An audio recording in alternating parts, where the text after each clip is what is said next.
Hello friend, welcome to our channel प्रभावित competition hub. हम daily current affair analysis कर रहे थे, बट व्हाट आई रियलाइज्ड कि there is no need to fire fighting. We need to concentrate on certain topics which are important for different examination, चाहे वो आप state PCS का examination दे रहे हैं या यूपीएससी का। फायर फाइटिंग करने की कोई ज़रूरत नहीं है, डेली न्यूज़पेपर पढ़ने की सिर्फ ज़रूरत है, एनालिसिस हो जाएगा। Because what analysis? You don't need to be satisfy yourself with certain piece of newspaper. आप उसको extensively पढ़ो, basics पढ़ो, उसके updates करो, and that is what we are trying to do. So we have decided that we will continue it in 4-5 days or 10 days weekly type. Normally हम चलेंगे ऐसे और कुछ इंपॉर्टेंट न्यूज़ को कवर करेंगे, जिससे क्वेश्चंस बहुत सारे मेंस एग्जामिनेशन यूपीएससी में आ चुके हैं। एंड दैट 10 से 15 अप्रैल के बीच में आपने न्यूज़पेपर अगर ट्रैक किया होगा तो उसमें कुछ इंपॉर्टेंट हेडलाइंस थे जो सारे न्यूज़पेपर ने बहुत अच्छे से कवर किया है, एंड हमें उसको देखना है क्या है इसके आगे पीछे के जो लिंकेज हैं। तो जस्ट स्टार्ट फ्रॉम दैट। तो फर्स्ट वाज दैट एक इशू था that was the related to the parliamentary committee, that lot of questions has been raised that parliamentary committees का यूज नहीं किया जा रहा है, बिल्स रेफर नहीं किया जा रहा है। And then another was that parliamentary productivity, IT regulations rules आए हैं और उसके अलावा इस रूल्स में ये कहा जा रहा है कि it is against the freedom of expression, this is not good. तो there are lot of debate going on, चाहे वो न्यूज़ चैनल हो, न्यूज़पेपर हो, हर जगह ये बोला जा रहा है कि आईटी रेगुलेशंस जो है these are some sort of curbing the freedom of expression. Then the AAP became the youngest national party. We will go through what are the issue with the India multi-party system. हमारे national party level बनने का क्या criteria है जो election commission consider करता है। There was a Juice mission NASA ने भेजा है, कहाँ पे? It is going on Jupiter, ठीक है, तो हम उसे भी थोड़ा देखेंगे। Then there was that scientist community large hadron collider में once again they will try to find that your Higgs boson और डार्क मैटर से रिलेटेड जो भी इस जो पार्टिकल फिजिक्स से है, हम उसे भी स्टैंडर्ड मॉडल ऑफ फिजिक्स और पार्टिकल फिजिक्स से रिलेटेड जो बेसिक्स हैं उसे हम देखेंगे और हमारा अभी क्या स्टेज है, that we will also discuss. India Bhutan के संबंधों को हम देखेंगे। देखो स्पेशली अपने देखा था न्यूज़पेपर में हर जगह ये हो रहा था कि stabbed on the back, Bhutan is going to just cooperate with China, और ये अच्छा नहीं देखा गया था, but it's after all it is a sovereign state और भूटान को उतना ही अधिकार है जितना भारत को कि वो अपने संबंधों को डील कर सके। Then there was IMD prediction, Indian meteorological department ने ये बोला कि मॉनसून रेनफॉल जो है नॉर्मल होने वाला है। तो वी विल सी कि क्या है ये रेनफॉल कैसे अफेक्ट होता है, what are the factors which are affecting the monsoon. And then there was Australia का मोस्ट पावरफुल साइक्लोन है। सो ये इंपॉर्टेंट न्यूज रहे हैं जो कि हर रोज न्यूज़पेपर में कुछ आते रहे और ऐसे क्वेश्चंस इनसे मेंस पर्सपेक्टिव में आते हैं। हम देखते हैं क्या है इसमें। तो first one that the role of the parliamentary committee. तो इस पिक्चर में कुछ नहीं, ये दिखाने की कोशिश की जा रही है कि during the 14th Lok Sabha there was 60% of bill which was given to the parliamentary committees. 15वीं में 71 हो गया, 16वीं में 27 और 17वें में 10%। ठीक है, अब 17वें का जो है खत्म होने वाला है सेशन, ठीक है, जल्दी ही ये लोकसभा भंग होगी और फिर से लोकसभा के चुनाव होंगे। So question is being raised over that parliamentary functioning and committees का क्या रोल है। तो थोड़ा सा हम देख लेते हैं ये कमिटीज क्या है और क्या करती हैं कमिटीज। सो आपको याद होगा दैट जब आप लक्ष्मीकांत की बुक पढ़ते हैं तो there was two things that parliament work in two ways. एक तो उनके पास मोशंस होते हैं और दूसरा कमिटीज होती है। Motions is related to the all the actions जो वहाँ पे चलते हैं, और दूसरा जो डिस्कशंस डिलिब्रेशन का काम होता है वो कमिटीज होती है, या फिर जनरली आपस में वो कर लेते हैं। ठीक है, अब ये देखते हैं कि क्या कमिटियाँ क्या होती है। तो देयर आर, ये कहा जाता है there are 24 department related standing committee.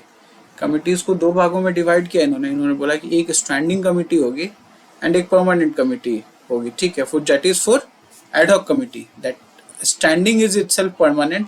To type of committee यहाँ देखो, एक स्टैंडिंग एंड एक एडहॉक। परमानेंट और ये पीरियोडिकली, यहाँ पीरियोडिसिटी होती है 1 साल की। एंड दूसरा जो उन्होंने बोला कि there will be ad hoc. Ad hoc is that is for time being on particular issue. इन्होंने कुछ बना दिया, ठीक है। सो कमिटीज़ के बारे में इंपॉर्टेंट जो कमिटीज़ हैं उसको हम देख लेते हैं। तो इसमें आप देखो कि देर आर एटलीस्ट यहाँ पे फर्स्ट 24 जो हैं वो तो हैं डिपार्टमेंटली स्टैंडिंग कमिटीज़। इनका क्या काम है? To secure more accountability of the executive and the term of office of these committee does not exceed 1 year. तो ये 1 साल के लिए होते हैं। डिफरेंट जो मिनिस्ट्रीज होते हैं, डिफरेंट जो डिपार्टमेंट्स होते हैं, उनके अपनी कमिटीज होती है that look after the budgets demand और इन सब के ऊपर।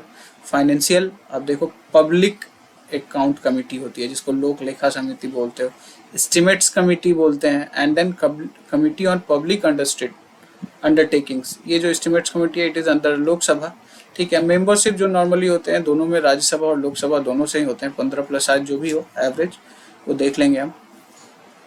देन कमिटी टू इंक्वायरी, जब किसी के ऊपर प्रिविलेज मोशंस या ऐसी कोई बात मेंबर ऑफ पार्लियामेंट या उसके अलावा की जाती है तो इनके पास कमिटी होती है, committee on petitions, committee on privilege और इथिक्स कमिटी। वैसे ही बिल्स और जो आपके प्राइवेट मेंबर्स बिल्स या जो भी कुछ भी लेके आते हैं उनके लिए एक अलग से कमिटी होती है, and that committee on government assurance होता है। कमिटी ऑन सबऑर्डिनेट लेजिस्लेशन, ये क्या होता है सबऑर्डिनेट लेजिस्लेशन? बोला ये जो लेजिस्लेशन जो है जो भी आपके एक्ट जो बनते हैं they are just in a bare minimum form. उसके बाद उसके ऊपर जो रूल्स और रेगुलेशन बनाते हैं वो एग्जीक्यूटिव बनाते हैं। तो सबऑर्डिनेट लेजिस्लेशन की जो कमिटी है वो उनको देखती है कि क्या ये सही में इस एक्ट को कंप्लाई कर रहा है या नहीं, और अगर ऐसा नहीं कर रहा है तो there should be some changes. Then there is a committee on paper laid on the table, committee on the welfare of SC and STs, committee on empowerment of women, joint committee on office of profit। ठीक है, ये decide करता है कि भैया किसी के ऊपर अगर ये प्रश्न चिन्ह लगाया गया है कि ऑफिस ऑफ प्रॉफिट होल्ड कर रहे हैं तो they can not hold the important positions, ठीक है। जैसे आप देखो मेंबर ऑफ पार्लियामेंट के रिलेटेड है ये, तो उसमें ये है कि डिसाइड करते हैं कि क्या सच में वो ऑफिस ऑफ प्रॉफिट में है या नहीं।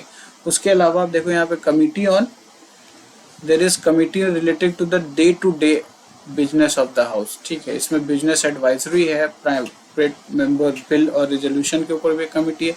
एक रूल्स कमिटी है, committee on absence of member from the sitting of the houses.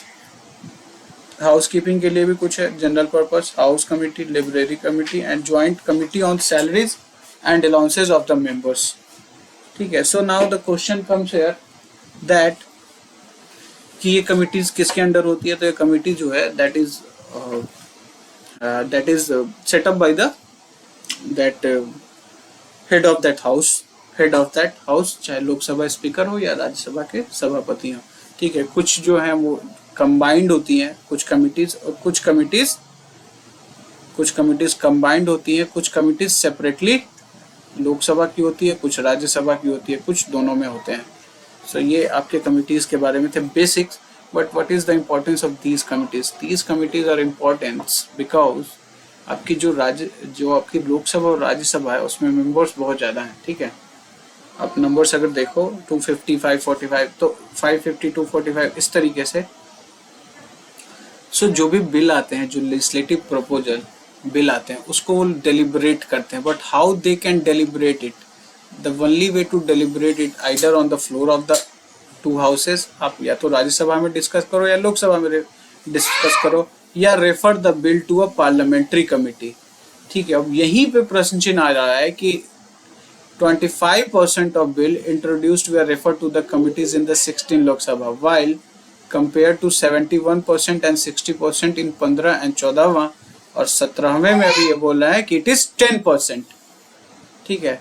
अब ये कह रहे हैं कि इतने सारे बिल जो है, इतना सारा जो बिल लेके हम आ रहे हैं, पार्लियामेंट तो 70 से 80 दिन ही मिलते हैं साल में, ठीक है। And there is not enough time. उसमें भी आप देखो कि there are lot of debate और डिस्प्यूट, झगड़ा होते रहता है, कभी कुर्सियां तोड़ी जाती हैं।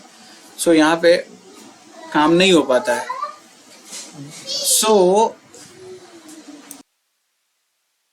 तो इस पर्पज से नॉर्मली हम बिल को रेफर करते हैं अपने कमिटीज के पास। किसके पास? कमिटीज के पास। दूसरा ये है कि इनमें एक्सपर्ट व्यू हो पाता है। एक्सपर्ट व्यू मतलब ये बाहर से भी किसी एक्सपर्ट को बुला के लेके आते हैं, and they have very much time to deliberate over a particular issue, ठीक है। उसके अलावा there are option of select committee and joint parliamentary committee, और इनके जो होते हैं ये अपना वर्जन ऑफ बिल खुद लेके आते हैं, बोलते हैं कि ये बिल में ये सब चेंजेस हो सकते हैं, ऐसा भी आप बना सकते हो इस बिल को। जैसे कि आप देखो इसके बारे में that data protection bill B N Shri Krishna committee ने बनाई, फिर उसके ऊपर पार्लियामेंट्री कमिटीज ने अपना एक बिल का एक मसौदा तैयार किया। So these are the importance of your parliamentary committees. Expert view, deliberative body, ठीक है, fulfill the requirement which cannot deal by the parliament as a large body, have their own version of bill। ये data है जो हमने भी discuss किया था, 60% 14वें लोकसभा में, 71वें 15वें और 27 इन 16, और अभी तो 17वें में 10% इन्होंने रेफर किया, ठीक है।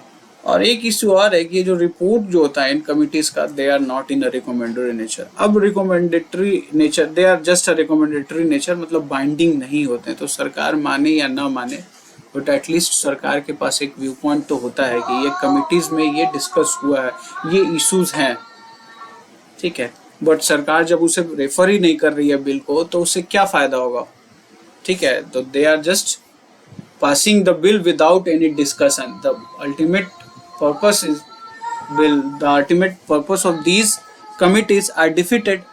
तो हमारा कोई काम ही नहीं हो पा रहा है इन कमिटीज से, ठीक है। तो ये बोला जा रहा है कि इसका इफेक्ट ये होता है कि जो लेजिस्लेशन हम बना रहे हैं, this is poorly thought legislation. And finally अब देखो कि जुडिशियल एक्टिविज्म होता है, और जुडिशरी उस एक्ट लॉ को जब कभी चैलेंज किया जाता है तो उसको खारिज कर दे रही है, ठीक है, चाहे वो नेशनल जुडिशियल अपॉइंटमेंट कमीशन की बात हो या फिर there are other bills like privacy bills है, जो भी हो दिस टाइप में, और कुछ प्रोविजंस को वो नलिफाई कर देती हैं because it is considered ultra vires of your constitutions.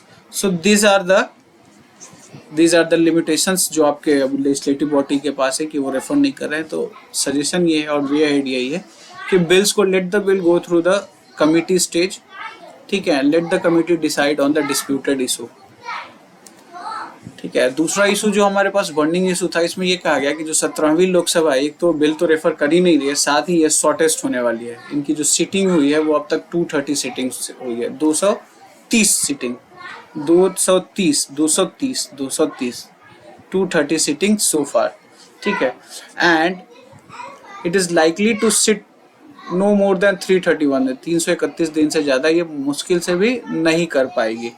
And ये इनको बनाएगा शॉर्टेस्ट लोकसभा, ठीक है, fewer sitting than the Lok Sabha, ये इनका इशू रहा। Not only Lok Sabha, it's from the any other session, ये सबसे कम होने वाला है, ठीक है। सो क्या है, उससे पहले हम इनका इम्पोर्टेंट क्या है, ये पार्लियामेंट्री या जो लेजिस्लेटिव बॉडी जब बैठती है तो इसका काम है law making. There is always a need of law regarding it, और बहुत सारे लॉ बिल के रूप में पेंडिंग होते हैं, डिबेट होता है, डिस्कशन होता है, बट जब आप बैठोगे ही नहीं पार्लियामेंट में तो कैसे बात होगी, ठीक है। दूसरा वो स्क्रूटनी ऑफ गवर्नमेंट्स, बहुत से अब देखो क्वेश्चंस आवर्स है, नॉन कॉन्फिडेंस मोशंस है, या there are lot of debates discussion going on, और उसमें हम गवर्नमेंट पॉलिसीज और एक्शंस के ऊपर प्रश्न चिन्ह लगाते हैं, ठीक है, और हम उनसे पूछते हैं स्टार्ड क्वेश्चन, अनस्टार्ड क्वेश्चन, ये सब क्या है, these are some sort of a mechanism to deal with the accountability of your executive. अब हम वही करने की कोशिश करते हैं। तो जब आप पार्लियामेंट में मिलोगे नहीं तो कैसे वो बात होगी। बजटरी कंट्रोल, आपने बोला डिपार्टमेंटली स्टैंडिंग 24 कमिटीज होती है, वो डील करती हैं कि भैया किसको क्या मिलना चाहिए, ठीक है। बजट में डिबेट होते हैं, डिस्कशंस होते हैं, फैक्ट्स होते हैं, वो आपके लिए भी जरूरी है, वो हमारे लिए भी जरूरी है। तो we came to know that कि these are the job of legislative body. उसके अलावा oversight of executive, investigate and examining the function of executive branch of the government and its various agencies, ठीक है, ये तो बेसिक्स है आपके जो काम करते हुए। इलेक्टोरल फंक्शंस भी है, power to decide on the qualification and disqualification of member. अब कुछ मेंबर्स ऐसे होते हैं जो दल बदल अधिनियम के तहत एक दूसरे से एक पार्टी से दूसरे पार्टी में जाते रहते हैं, तो उनके मेंबरशिप को भी डिसाइड करना जरूरी है। कुछ मेंबर्स होते हैं जो आ ही नहीं रहे हैं वहाँ पे, तो ये भी डिसाइड करना है कि भैया आप आ नहीं रहे हो तो क्यों मेंबरशिप में हो। उसके अलावा इलेक्शंस टू फिल वैकेंसीज, कौन से elections, election at the parliament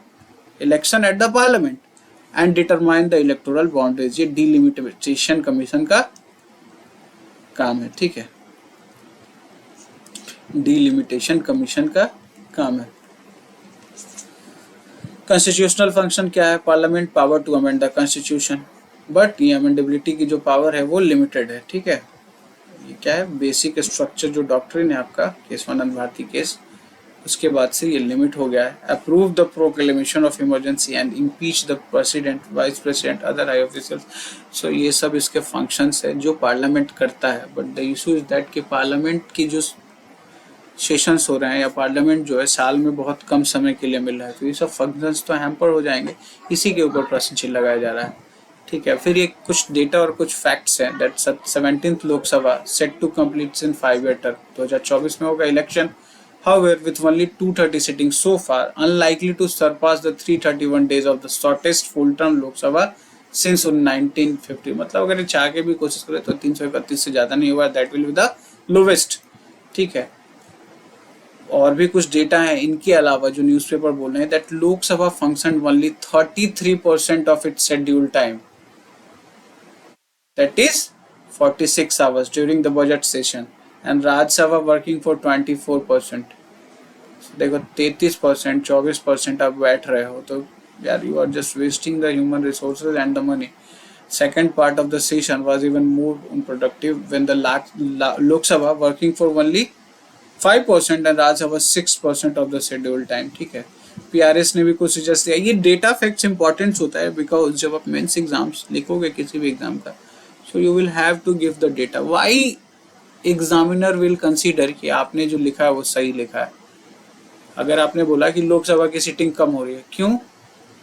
वो इसलिए क्योंकि आपने पढ़ा है कि ये PRS का रिसर्च कहता है कि लोकसभा की सीटिंग कम हो रही है, और ये डेटा आपको यहाँ पे देना है। इसको याद रखना है, एक दो बार पढ़ने के बाद आपको याद हो जाएगा। और देखोगे किसी भी स्टेट PCS UPSC में ये सब रिपीटेड इशूज हैं जिसको बार बार क्वेश्चंस आते हैं। Coming to the point, PRS अब जो है लेजिस्लेटिव रिसर्च करते हैं, उन्होंने बोला कि the number of bill passed by the Lok Sabha, ठीक है, has declined in the recent year. क्यों भाई?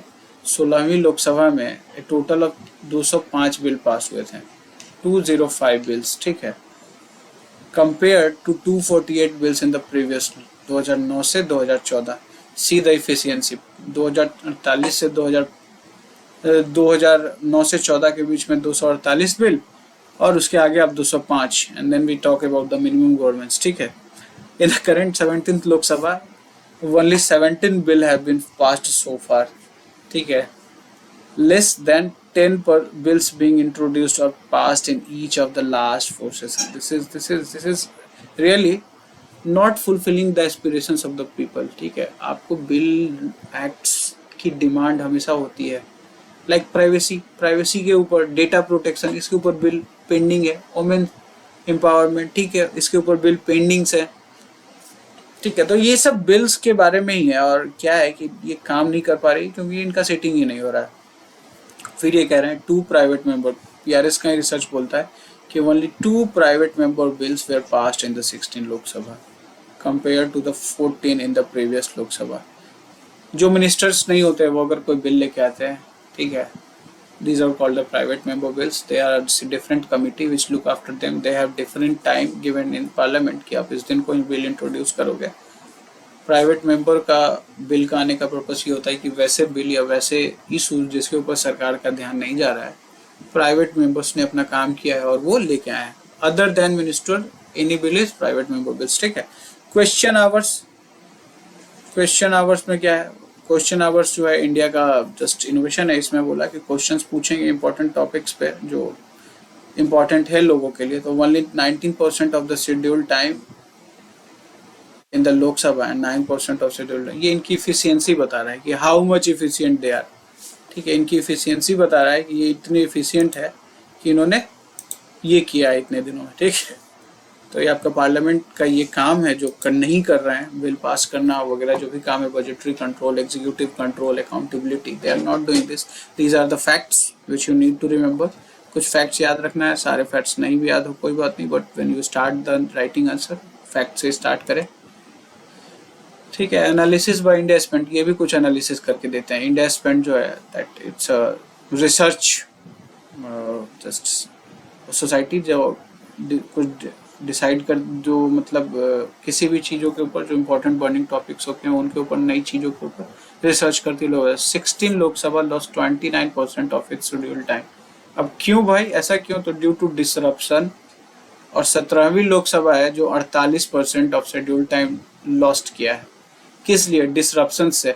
तो ये सरकार का काम नहीं है, विपक्ष का भी काम यही है। सरकार का काम नहीं है कि वो इसके सेशंस को या इसको प्रोडक्टिव बना रहे हैं, but opposition is also contributing lot of. ठीक है, अब ये there is a lack of consensus. क्या है?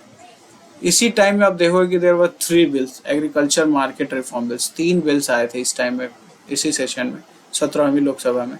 आप देखोगे कि ये बिल पास नहीं हुआ और इसके कारण लगातार जबरदस्त persistent there was a disruptions.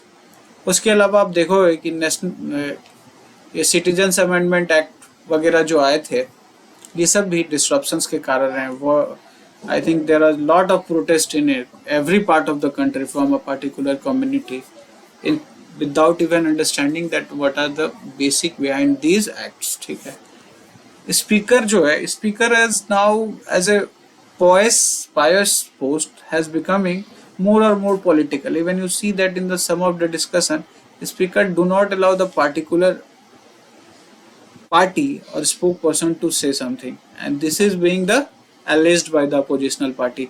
Speaker जो है न्यूट्रल होना चाहिए, बट स्पीकर अपना काम नहीं कर रहे हैं। ठीक है, और वो न्यूट्रल होने की बजाय वो थोड़े बायस्ड हो जाते हैं और इसके कारण आपको वहाँ पे कंसेंसस नहीं होता है, झगड़ा होता है, डिस्ट्रक्शन होता है। शॉर्टर सेशंस रहे, शॉर्टर सेशंस तो ये that is depend by the वो जो एग्जीक्यूटिव है वो डिसाइड कर रहा है। ठीक है, मिल के जो सदन के जो हेड हैं उनके साथ। कोविड-19 पैंडेमिक का टाइम रहा, उसके अलावा no adequate preparation while introduction and poor committee system, देखो ये है। सो ये सब एक रीज़न है कि आपके जो लोकसभा है वो और राज्यसभा है, they are not working very good.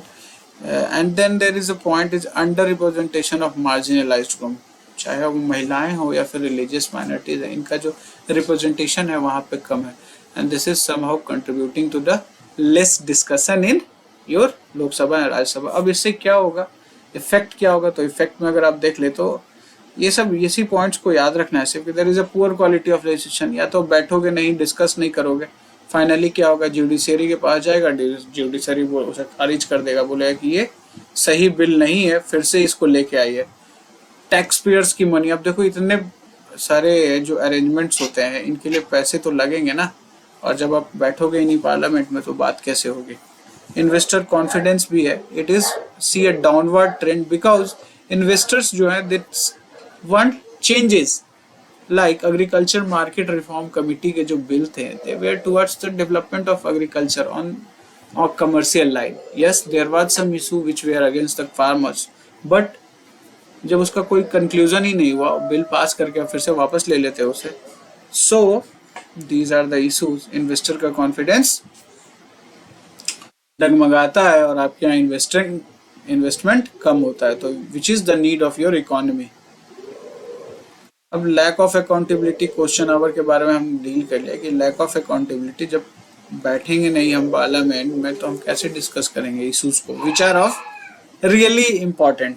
And then आगे हमारे पास वे हेड आ जाता है, क्या कर सकते हैं, टेक्नोलॉजी का यूज कर सकते हैं। ठीक है, focus on constructive and consensus based politics. आप ये तो just a very subjective term हम ये बोल रहे हैं कि यार सबसे मिलजुल के बातें करेंगे और फिर डिस्कस करेंगे, बट ऐसा राजनीति में होता नहीं है। दूसरा ऑप्शन हमारे पास है, make it more diverse and inclusive. ठीक है, और कमिटी सिस्टम वगैरह को प्रमोट कर सकते हो। तो इन दिस वे आपने देखा कि दिस पार्लियामेंट की जो फंक्शनिंग है that is very important for your country to meet the aspirations of the people, and it is not functioning well due to the some region inherited limitations।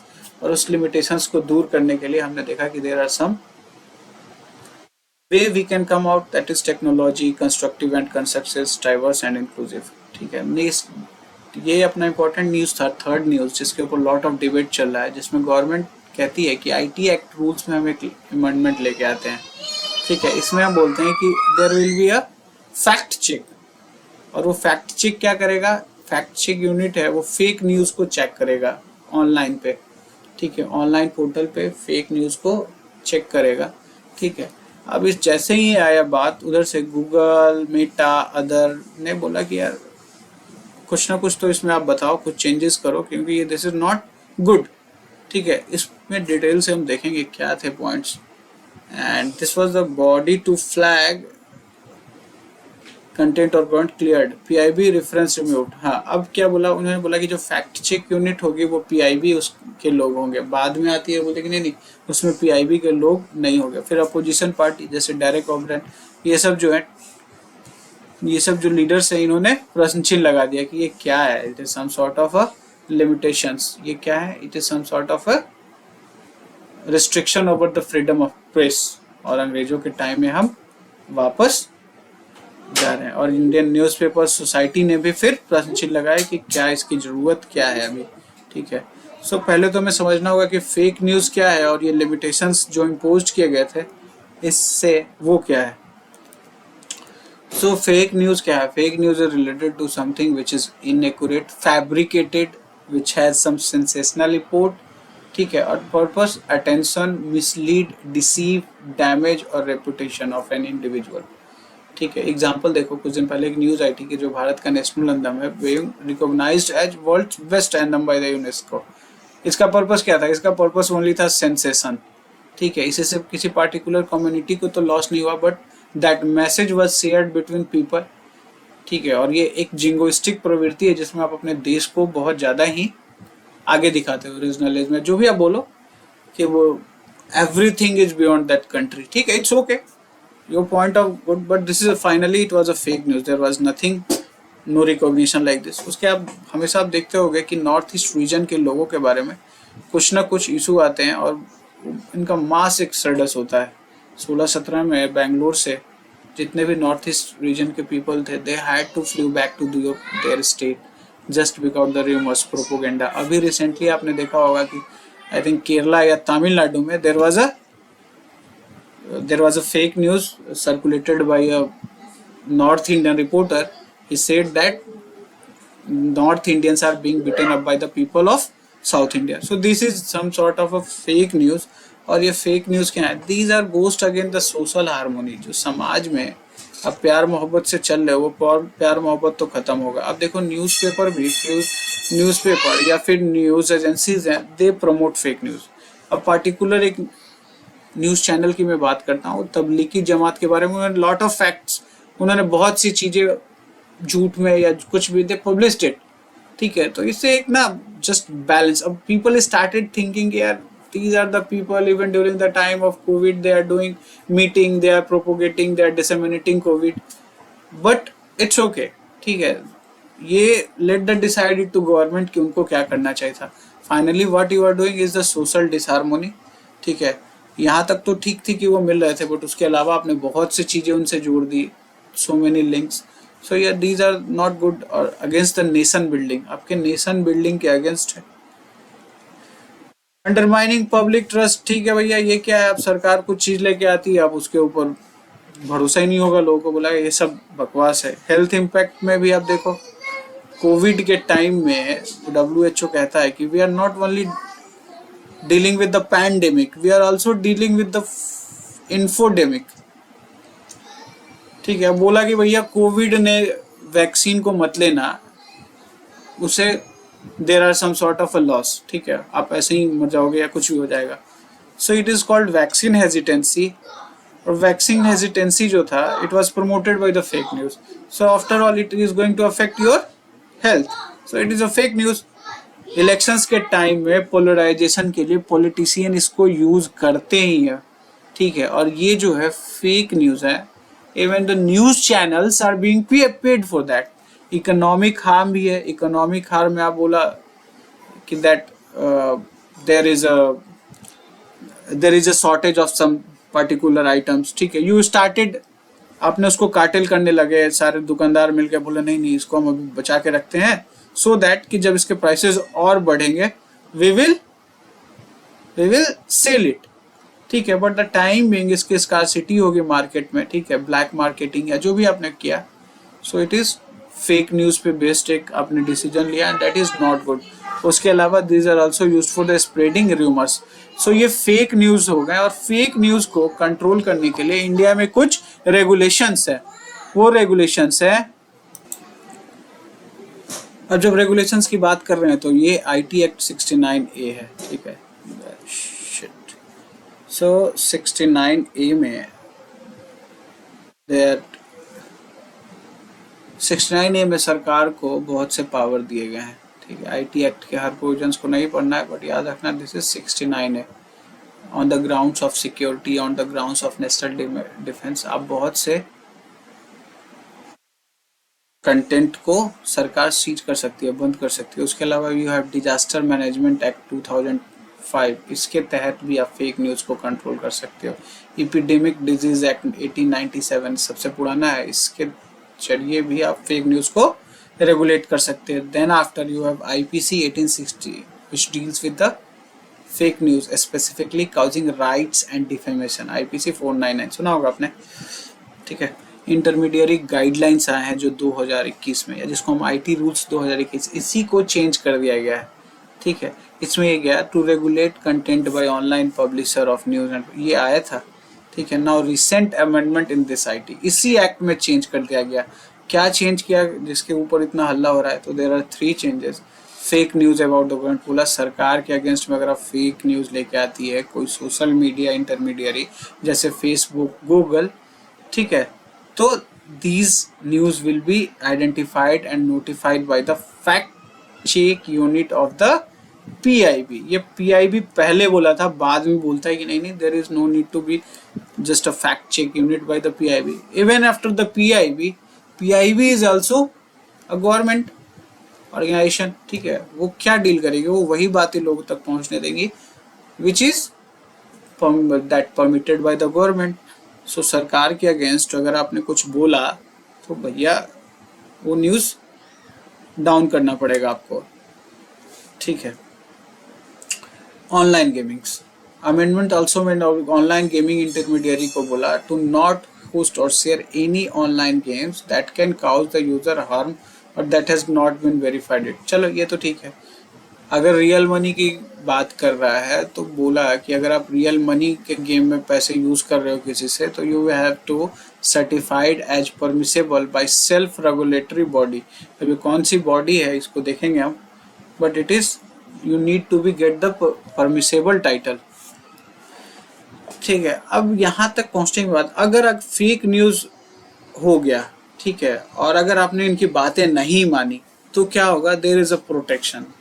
IT act 2021 में there is a protection which is called 79A, जिसको हम बोलते हैं safe harbour. क्या बोलते हैं? Safe harbour. Safe harbour का मतलब ये होता है कि अगर कोई आपके फोरम पे, सोशल मीडिया इंटरमीडियरी के फोरम पे, फेसबुक, गूगल पे कुछ ऐसा डालता है which is not against the government, which is against the government and not in the interest of the country, maybe some security and defense issues, maybe it jeopardize the integrity of the nation, then you will not be responsible। ये safe harbor protection दिया गया था। अब बोला कि अगर आपने ये IT एक्ट के रूल्स रेगुलेशंस को नहीं मारे तो आपका सेफ हार्बर प्रोटेक्शन खत्म हो जाएगा। इट मीन्स कि अगर किसी ने आके यहाँ पे लिखा कि there is ABC and which is affecting the integrity of the nation, then you will also held responsible for it। आपका safe harbor protection खत्म हो जाएगा। Now the coming with the debates, जो ये चल रहे हैं debates, ये बोला कि it's regulation versus rights conundrum। क्या है? एक तो आपको regulate fake news is reality, ये आप you cannot deny, ठीक है, but rights of individual will also a reality, ठीक है। Rights is very important for development of people। If you will not let the people speak, how they will speak against you, or if they will not against you, then it is not the democracy। so ये आपका regulation versus right कंडोरम हो गया। दूसरा है low digital literacy. India equality report 2022 के बात मारे तो 70% जो पॉपुलेशन है और नो डिजिटल कनेक्टिविटी, और इतने low level of digital literacy act as a barrier in verification and authentification of the news, और ये एक रीजन बन रहा है फेक न्यूज प्रमोशन का। आप अपने आसपास में भी देखो कि there are people who are promoting the fake news every day। you will at least see one fake news। ठीक है, बाद में फैक्ट चेक होता है उसका। उसके बाद we don't have a dedicated framework, मतलब कोई ऐसा डिपार्टमेंट नहीं बना रखा है which is to deal with the fake news. And inherent nature of ICT ऐसा है इनका, यू कैन नॉट डिफाइन कि ये फेक न्यूज कहाँ से निकाला जा रहा है, और जब तक आप पहुंचोगे वहां तब तक उसका काम हो चुका होगा। जब तक आप पहुंचोगे वहां पे तब तक वो जो सेंसेशनल का काम है वो बना दिया होगा उस। सो आपका पर्पस ये फेक न्यूज के बारे में ये है इशूज जो हम कंट्रोल नहीं कर पा रहे हैं। अमेंडमेंट्स के बारे में बोला, क्या बोला भैया, एक तो एक तरीके का सेंसरशिप है, आप तो इमरजेंसी के टाइम के चले आए हैं। उसके अलावा सेक्शन 69 ऑफ आईटी एक्ट जो है सेफ हार्बर, ये प्रोटेक्शन खत्म कर रहे हो, ठीक है। मिसयूज है, अभी बोला कि अगर आप ऐसा यूज करोगे तो आप इंफॉर्मेशन, अब सरकार के अगेंस्ट जो है जो भी प्रश्न पूछेगा उसको तो आप ऐसे ही just you will charge him. Freedom of press, कोई फ्रीडम वाला इसके अगेंस्ट में बोलेगा ही नहीं, and it goes against the article 19 freedom of expression of the Indian constitution.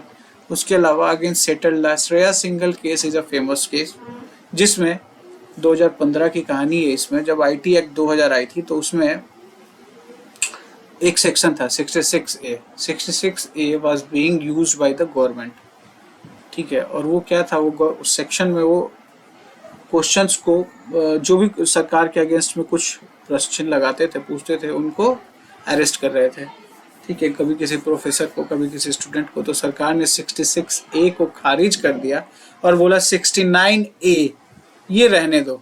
अब यही पॉइंट था आपके कि सरकार के पास ऑलरेडी 69A, यहाँ पे देखो आईटी एक्ट का 69A है जो आपको स्ट्राइक डाउन करने का राइट्स देता है, ठीक है। इसमें क्या, it empowers the government to restrict access to the online content in the internet, the sovereignty, integrity of people, security of state, friendly relation with the foreign state और for public order. So ये IT act के जो issues थे, warning issues, उसमें ये था जो आपने चेंज किया।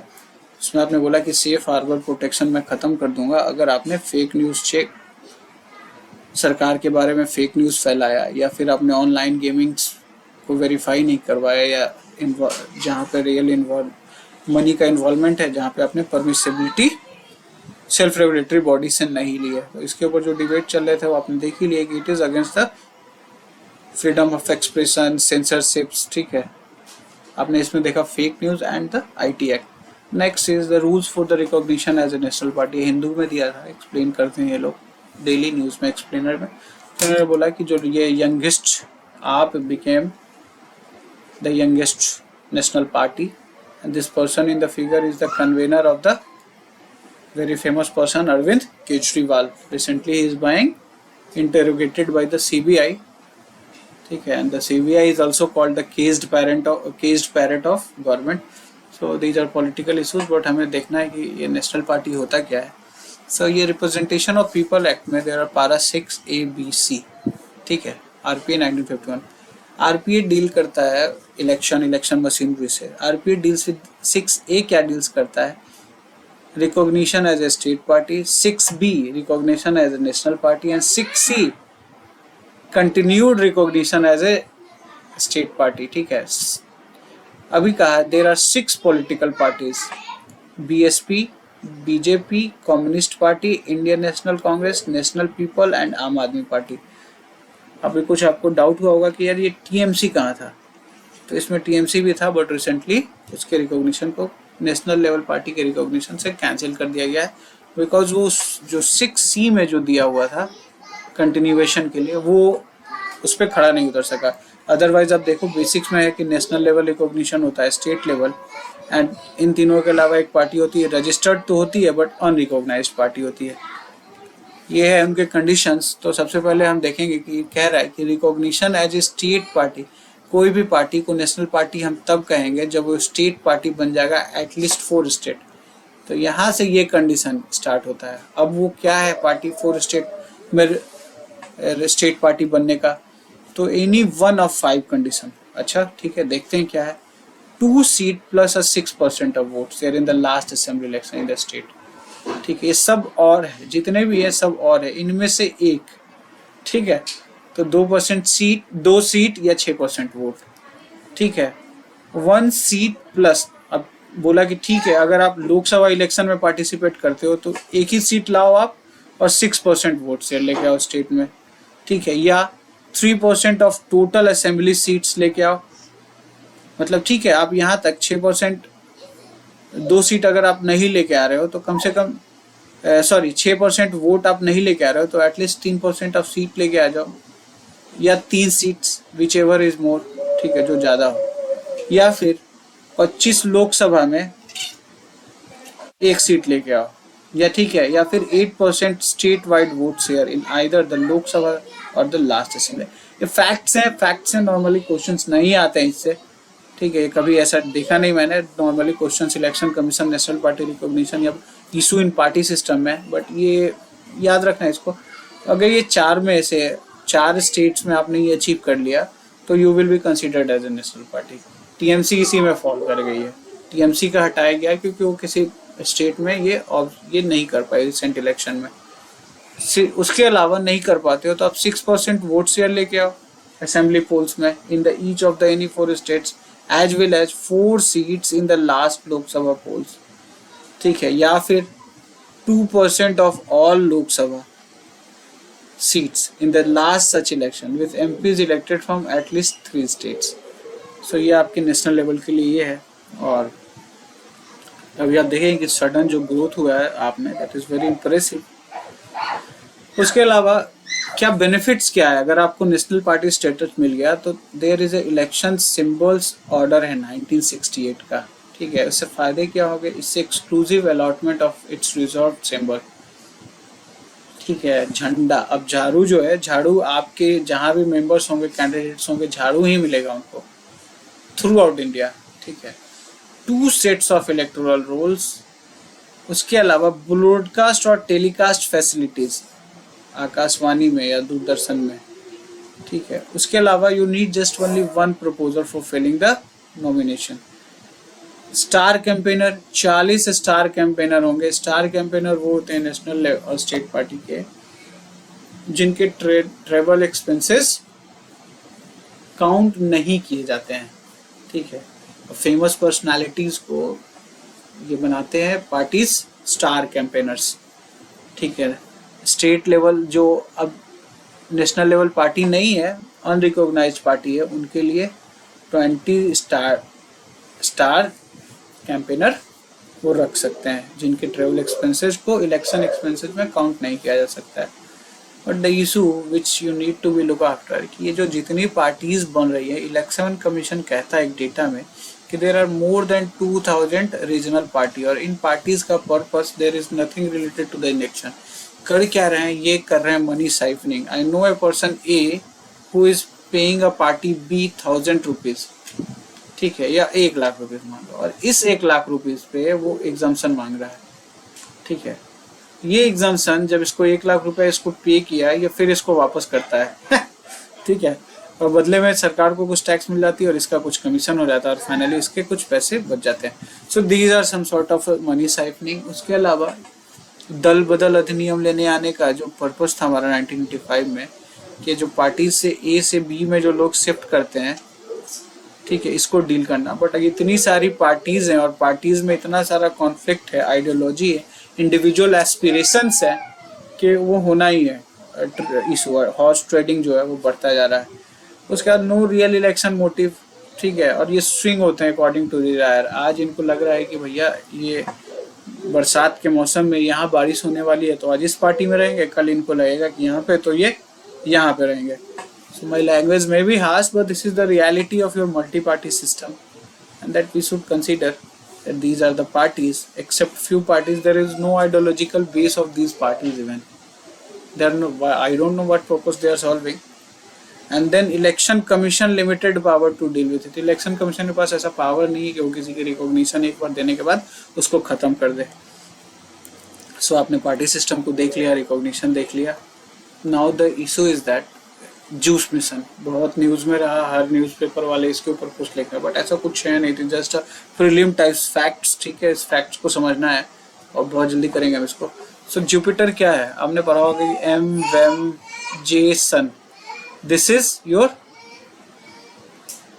प्लैनेट्स, ठीक है, ये इंटीरियर प्लैनेट्स, एक्सटीरियर प्लैनेट्स, ये जो है दीज आर सॉलिड टाइप, ठीक है, जिसको हम अर्थ के टाइप का भी बोलते हैं, and these are outer planets, ठीक है, एंड आउटर प्लैनेट्स, और ये सब आपके बड़े बड़े प्लैनेट्स होते हैं, ये गैसियस होते हैं, इन सब की डेंसिटी ज़्यादा होती है, इन सब की डेंसिटी ज़्यादा होती है मरकरी, वेनस, अर्थ, मार्स की, जबकि जुपिटर, सन की डेंसिटी कम होती है। इन सब में नॉर्मली आपको रिंग्स मिलेंगे, ठीक है, इन सब में रिंग्स नहीं होते हैं। और मार्स और जुपिटर के बीच में एस्टेरॉइड्स होते हैं। एस्टेरॉइड्स क्या होते हैं? एस्टेरॉइड्स आर लाइक अ क्षुद्र ग्रह जिसको प्लेनेट नहीं बन पाए। प्लेनेट इसलिए नहीं बन पाए क्योंकि जुपिटर जैसी बड़े पावर के पास रहने के कारण वो इक्विलिब्रियम को अचीव नहीं कर पाए। सो कुछ जुपिटर से रिलेटेड फैक्ट्स को हम पढ़ेंगे। उस फैक्ट्स में है, the first is it's the fifth M, ठीक है, बहुत बढ़िया, ये तो हमने कहा है। Fifth planet from the sun, largest in the solar system, ठीक है, इसको हम विंटर सैटेलाइट भी बोलते हैं। AK is stands for also known as, अगली बार से AK मिले मुझे तो आप आल्सो नोन एज कह सकते हैं। इसे विंटर सैटेलाइट कहते हैं क्योंकि यहाँ temperature is very low, -148 degree Celsius, -148 degree Celsius. This is a gas giant primarily composed of the hydrogen followed by helium. Hydrogen है और दूसरा हीलियम है। It is the third brightest इसलिए वर्क सन और वेनस और इसके बाद बिकॉज इतना बड़ा है कि ये दिखता है आपको। After the moon and the Venus, ठीक है, and Jupiter is surrounded by the faint planetary ring system और have a powerful magnetic field है इसके पास। उसके बाद the great red spot is a gigantic storm, एक एंटी साइक्लोन है और ये wide as earth circling the planet in its southern hemisphere see. These are the facts जो आपको किसी लूसेंट वगैरह की बुक में नहीं मिलेगा, but you will find it जब आप न्यूज़पेपर वगैरह पढ़ोगे, स्पेशली डील करते हैं तो। Great red spot, gigantic storm, ठीक है। Jupiter highest number of moons in our solar system 95 till date, including Ganymede which is the largest and it is larger than the planet Mercury. Rotation time इसका 9.9 our का है। अपने axis पे जो होता है रोटेशन और सन के आसपास जो होता है एक पाथ में, दैट इज रेवोल्यूशन। तो it took 4331 days and asteroid could not become planet due to the Jupiter gravitation। ये आपने पढ़ लिया जुपिटर के बारे में, ठीक है। जुपिटर के पढ़ने के बाद आए जुपिटर आइस मिशन। तो जुपिटर 8 साल का एक मिशन है, डिटेल ऑब्जर्वेशन करेगा जुपिटर और इसके 3 ocean bearing moons, Ganymede, Callisto and Europa, ठीक है। ये तीनों मिशंस है, ये तीनों जो मून है उसके ऊपर विजिट करेगा। इन सब पे ओशंस है and the object is to explore the moon in search sign of life and explore if possible the life around the giants or habitability। भैया हम हमेशा दूसरे ग्रह पे ही रहने की जगह ढूंढते हैं, ठीक है। During its voyage the spacecraft will complete, और ये साथ ही फ्लाई करेगा Venus Earth moon system to arrive it destination. कब पहुंचेगा? 2031, तो याद रखना 2031 में पहुंचेगा। उसका कुछ इंस्ट्रूमेंट है जिसमें एक लेजर अल्टीमीटर है, altimeter which give you altitude और हाइट। गाला एक रडार है दैट इज कॉल्ड राइम। उसके अलावा particle environment, electron, proton, neutron, hadron, इन सबको पढ़ने के लिए इनके पास PEP है। ये नेम ऑफ द इक्विपमेंट्स है। मैग्नेटोमीटर है, हमने बोला कि इसका एक मैग्नेटोस्फीयर है, that JMAG will read the magnetosphere. और radio and plasma wave instrument RPWI। इसके प्रीवियस मिशन गैलीलियो ऑर्बिटर, और ये मैंने जस्ट नासा की साइट पे भी जस्ट देखा, तो मेरा जूनो मिशन, ठीक है, 2011 में भेजा गया। कैसिनी है, गैलीलियो ऑर्बिटर 1989, ये फेमस गैलीलियो प्रोब है, वो भी उसी साल भेजा गया। वॉयेजर जुपिटर एंड सैटर्न दोनों पे भेजा गया। वॉयेजर 2 है, ये 1977 में। Pioneer 1, 2 and juicy is going on. And Europa, ये 2031 में जूसी पहुंचने वाला है, और यूरोपा 2030 से 2025 के बीच में रहने वाला है। तो ये आपने देख लिया जूसी मिशन के बारे में, जूस मिशन के बारे में फैक्ट। नेक्स्ट जो न्यूज़ में था, ये हर जगह इसको देखा था, लार्ज हेड्रॉन कॉलिडर। भैया लार्ज हेड्रॉन कॉलिडर बड़े दिनों से न्यूज़ में रहता है, ठीक ठीक है। अब हिग्स बोसोन और पार्टिकल फिजिक्स और dark matter, there are lot of things जो समझने वाली चीजें हैं इसमें, और ये आती रहेंगी न्यूज में। तो क्यों ना इसको थोड़ा बहुत इसके बेसिक्स को एटलीस्ट समझ ले एज ए नोवाइस, ठीक है। तो ये लार्ज बोला जा रहा है इसको। लार्ज क्यों भैया? Because it is the world largest science experiment, ठीक है। अब इसमें क्या बोला है, इन्होंने दो जगह पे एक पाइप लगा, एक ऐसे ए है और एक बी है। यहाँ पे इन्होंने एक पाइप से कंडुइट से जोड़ दिया, ठीक है। और इसका डिस्टेंस कितना है, लेंथ कितना है, 27 किलोमीटर। कोलाइडर क्या है? Collider means we are trying to collide. यहाँ से कुछ है, there is beam of light of protons, just example, और एक यहाँ से, and we are try to collide it. हम ये सोच रहे हैं कि जब कोलाइड करेंगे तो we will get something like hadron या हिग्स बोसॉन, ठीक है। And the particle used here's are hadrons. अब हम हेड्रॉन्स के बारे में पढ़ें कि हेड्रॉन होता क्या है। सो आप देखोगे कि हेड्रॉन्स क्या है। It is defined as the subatomic particle which are composed of 2 or 3 fundamental particles known as quarks held together by the strong interaction nuclear force. Example proton and neutron. याद रखना यहाँ पे ETC नहीं है, there is no ETC.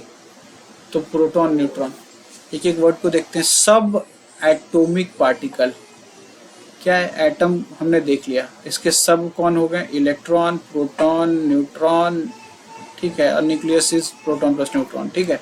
अब ये क्या बोला है, ये जो है इसमें प्रोटॉन और जो न्यूट्रॉन है, देखो ये न्यूट्रॉन का है एंड प्रोटॉन, ठीक है। ये इसमें क्वार्क्स होते हैं, quarks, these are the quarks, ठीक है। और दूसरा क्या होता है, इसमें ग्लूऑन्स होते हैं, और ये सब टुगेदर बाइंडेड होते हैं न्यूक्लियर फोर्सेज से। ये जब प्रोटॉन आपस में, हमने बोला कि जब हम दो हाइड्रॉन्स को कोलाइड कराते हैं तो लाइक या तो न्यूट्रॉन न्यूट्रॉन या प्रोटॉन प्रोटॉन, जब हम, तो we came to know about the Higgs boson, ठीक है। हिग्स बोसॉन के बारे में जानते हैं। Higgs boson is a part of particle physics, ठीक है। इलेक्ट्रॉन प्रोटॉन है, वैसे ही there is a Higgs boson.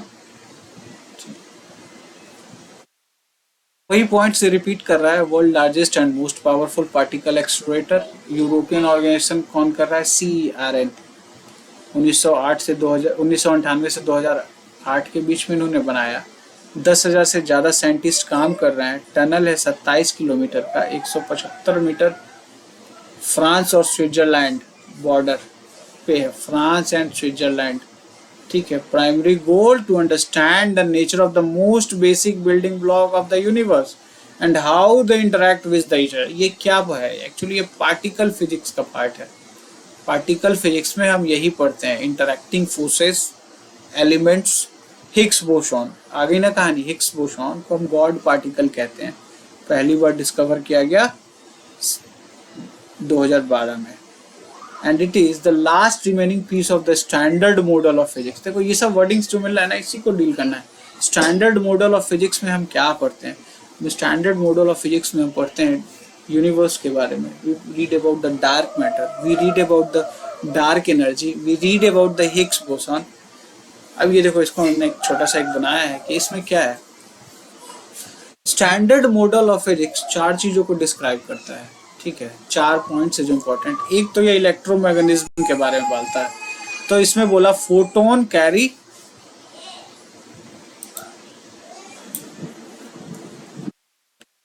So standard model of physics में आपने देखा that what you read about the electromagnetism, ठीक है।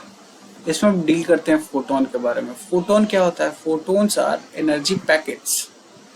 फोटोन्स जो है, तो हम फोटोन के बारे में रीड करेंगे, ठीक है। इसमें कई फोटोन होगा, ये see, this is your photon, ठीक है। Then we read about the strong forces carried by gluons, bones, gluons. अभी ग्लूऑन्स को हमने पिक्चर्स में देखा था, gluons, that there is a gluons, ठीक है। दिस ग्लूऑन्स, इसके बारे में बोला है, gluons. Then we read about the weak forces, weak forces W and Z boson. ये है W एंड Z बोसॉन। देखो W ये हो गया और ये Z बोसॉन, ये दो के बारे में पढ़ते हैं, ग्लूऑन के बारे में पढ़ते हैं, फोटोन के बारे में आते हैं। उसके अलावा 3 of the 4 basic forces that control the universe except gravity.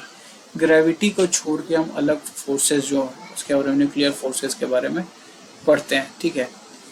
अब पार्टिकल फिजिक्स की बात उसमें की गई थी, तो ये क्या है? Particle is high energy physics, अक्कम इज ऑल्सो नोन एज, ठीक है, it is study of the nature of the particle that makes up matter. उसमें हम पढ़ लिए क्वार्क्स, उसमें हम पढ़ लिए प्रोटॉन, उसमें हमने पढ़ लिया neutron, we read about the electron, ठीक है, इसमें सब होगा, इलेक्ट्रॉन, प्रोटॉन आपने यहाँ पढ़ा, फोटोन यहाँ पढ़ा, तो इन सब में इलेक्ट्रॉन, न्यूट्रिनो यहाँ पे पढ़ा है, स्टेट्स, ये सब, tau, bottom, these are the part of particle physics. Quarks combine to produce, अब क्वार्क्स मिल जाते हैं कंपोजिट पार्टिकल जिसको बोलते हैं hadrons, and the most stable of which are neutrons and protons. मैंने बोला था कि क्वार्क्स जो है, हाइड्रॉन्स जो है, न्यूट्रॉन और प्रोटॉन जो है तो मोस्ट स्टेबल है, that are the components of the atomic nucleus के, ठीक है। Standard model of physics particle physics, ठीक है, और इन सब से रिलेटेड लार्ज हेड्रॉन कोलिडर, ठीक है। And coming to the collider, जो हम एलसी के बारे में पढ़ रहे थे, तो these collisions generate new particles and using detector scientists study their properties and interaction, providing insight into the fundamental law of the universe के बारे में बताते हैं। 13.7 बिलियन ईयर्स अगो में जब बिग बैंग हुई थी, तो उस टाइम से यूनिवर्स कैसे फॉर्म हुई, and there are lot of issues behind it, dark matter, dark energy, इन सब के बारे में हम रीड करते हैं, ठीक है। There is nothing much, but LHC जो है, not able to find new physics, the collective name for the particle और process that can explain the nature of dark matter, ठीक है, और why gravity is such a weak force among any other mystery, ये सब जो इसके ऊपर मौन है, और इसी के लिए हमने LHC को बढ़ा, फिर से कोशिश किया है कि इसको हम ज़्यादा पावरफुल बना के फिर से अपने हेड्रॉन में कोलाइड कराएंगे, and that we will come through the quarks which will give us some information. ये आपका LHC भी, आपने इसके बारे में थोड़ा बेसिक्स को आपने समझ लिया है, quarks, gluon, neutron, electron, proton. Next जो है, we have India Bhutan relationship. Regarding India and Bhutan relationship, there is a fun which is going on. क्या है fun? Any country which won't support India, if goes against India, और वो अपने हितों की रक्षा के लिए अगर वो किसी दूसरे देश के साथ जब वो मिलता है, तो ये कहा जाने लगता है एक सेक्शन ऑफ न्यूज़ का, कि ये दीज आर अगेंस्ट इंडिया, इन्होंने पीठ पीछे छुड़ा भोंका है या चाकू लगाया है या जो भी बोला, दैट हमारे अगेंस्ट ये अच्छा नहीं है। This is some sort of a very poor mentality. किसी देश के individual country has their own sovereign rights to decide to which he or she should transact business, ठीक है। हम उसे इंडिया भूटान के रिलेशनशिप के बारे में बोलेंगे कि क्या ये रिलेशनशिप इंटैक्ट है। ये द हिंदू में इसको कवर किया था। Let's see what are the points which we should know. So Bharat और भूटान के जो संबंधों की बात करते हैं, तो we have a very special relationship, unique and special. Bhutan अपने इंडिया के साथ बॉर्डर शेयर करता है, ठीक है, कल्चरल सिमिलैरिटी है। उसके अलावा it is a very strategic location, it's a buffer state between the India and China. Bhutan is also assisting in defence, infrastructure, communication. Actually India इनको इन सब इंफ्रास्ट्रक्चर, कम्युनिकेशन सपोर्ट करता है, while it gives us to give us some edge on our defence, ठीक है। हमने भूटान के sovereignty और टेरिटोरियल इंटीग्रिटी बनाए रखने में उनकी सहायता की है। India has help Bhutan to build and maintain its border infrastructure. थोड़ी छोटी कंट्री है, तो लैंडलॉक कंट्री है, तो somehow we have help them towards maintaining their country, their maintaining their polity, maintaining their economy. It has also played a good role during the Doklam standoff. Doklam क्या है? Doklam is a point of conflict between India, China, Bhutan. और इन जगह पे, तीनों जगह पे भूटान ने काफ़ी अच्छा पॉजिटिव रोल प्ले किया और इंडिया की सपोर्ट किया, ठीक है। सो ये धोकलाम स्टैंड ऑफ में हमने देखा कि it has very important for us due to its strategic location. Economic में largest trading partner इंडिया है एंड भूटान का जो मेजर एक्सपोर्ट डेस्टिनेशन है वो इंडिया है। उसके अलावा हम उसे फाइनेंशियल असिस्टेंस देते हैं। कल्चरल इंपॉर्टेंस में लार्ज नंबर ऑफ भूटानीज इंडिया में है, ठीक है, बहुत सारे, या तो शिक्षा के लिए या फिर मेडिकल टूरिज्म के लिए। एंड इन्वायरमेंटल इंपॉर्टेंस देखेंगे कि भूटान जो है साउथ एशिया में बोला है पहला country that we will be carbon neutral, और India which is a growing economy especially towards the renewable energy has lot of things to offer Bhutan। Forest conservation पे भी हम इसे हेल्प कर रहे हैं, तो सस्टेनेबल टूरिज्म को भी हम प्रमोट कर रहे हैं। तो these are just journalistic points Bharat और भूटान के संबंधों में, ठीक है। But there are some point of that you can say that conflict या पॉइंट ऑफ नॉन एग्रीमेंट। क्या है भैया? तो चाइना और ग्रोइंग का इन्फ्लुएंस हो रहा है, चाइनीज ग्रोइंग इन्फ्लुएंस भूटान में। भूटान में जब चाइना अपना फुटप्रिंट बढ़ा रहा है तो that is not considered good for India. और स्पेशली भूटान और चाइना के जो आपकी जो बाउंड्री पे देखोगे भूटान, चाइना और इंडिया के, वो एरिया में अगर भूटान आ रहा है तो that is not good thing. उसके अलावा देर is a border dispute, 69 kilometre long border, largely peaceful. However, there are some incidents of border incursion by Chinese forces in recent years. Doklam standoff 2017 major flash point India China Bhutan ट्राइजर्स पे। और अगर यहाँ पे कुछ ऐसा इशू होता है या ऐसा कुछ पब्लिक स्टेटमेंट आता है जो इंडिया को लगे कि ये सही नहीं है, तो रिलेशनशिप में बी एट डाउनवर्ड सी या downward turn. Hydro power projects क्या है? It has a great hydro power potentials. वहाँ पे बहुत से भागचूक पता नहीं क्या क्या नाम है जो वहाँ पे हाइड्रो पावर प्रोजेक्ट्स हैं जिससे इंडिया उनसे पावर लेता है, ठीक है। ये हमारे लिए इम्पोर्टेंट है। But there has been concern in India and Bhutan over the terms of some of the hydropower projects, and ये कहा जा रहा है कि these points are very much favorable towards the India, और ये लीड कर रहा है, वहाँ पे अपोजिशन हो रहा है। Bhutanese section of society is opposing it। उसके अलावा there are some trade issues। India जो है भूटान का लार्जेस्ट ट्रेडिंग पार्टनर है, ठीक है, accounting for 80% of Bhutan's total imports and exports. However, there was some concern in Bhutan over the trade imbalance। Trade imbalance तो होगा ना, सारे ट्रेड आप इंडिया जैसे कंट्री के साथ यू कैन नॉट कम्पीट। उसके अलावा Bhutan has been seeking a greater access to the Indian market for products, जबकि इंडिया देने से अभी मना कर रहा है, which could help to reduce the trade deficit. और हम यहाँ पे आत्मनिर्भर भारत लेके चल रहे हैं। क्या कर सकते हैं हम लोग? बोला भैया ठीक है, अभी रिसेंटली हमने एक इंटीग्रेटेड चेक पोस्ट को ऑपरेशनलाइज किया है जयगांव और फुनसोतस्लिंग, ये कहाँ भूटान में। Busiest trading point between the countries will help in boosting trade. और यही करना है हमें, इकोनॉमी को बढ़ावा ही देना है। अगर आप इकोनॉमी को बढ़ावा नहीं दोगे तो आपकी जो स्ट्रेटेजिक रिलेशन है दैट विल आल्सो हैम्पर्ड। या तो ट्रेड करोगे या फिर वार करोगे। अब डिसाइड आपको करना है कि ट्रेड करना है या फिर वार करना है। उसके अलावा कल्चरल एक्सचेंजेस जो अभी चल रहा है, वीज़ा फ्री मूवमेंट सोचा जा सकता है दोनों देश के बीच में। स्ट्रेटेजिक कोऑपरेशन की बात करते हैं तो there are lot of challenges, terrorism, drug trafficking, transnational crime. ये कहाँ पे? इंडिया के आसपास में। देखो कि इंडिया की जो ऐसी लोकेशन है, तो अब इस लोकेशन में India is very much affected from the drugs trade, जिसको बोलते हैं golden triangle and crescent. Golden triangle यहाँ अफगानिस्तान पाकिस्तान वाले एरिया, ईरान वाला एरिया, और इधर नॉर्थ ईस्ट ये स्टेट्स के नीचे जो है आपके south east Asian nation. So ये सब जो रीजन है there are very much prone to drugs trafficking, और इंडिया इज अफेक्टेड।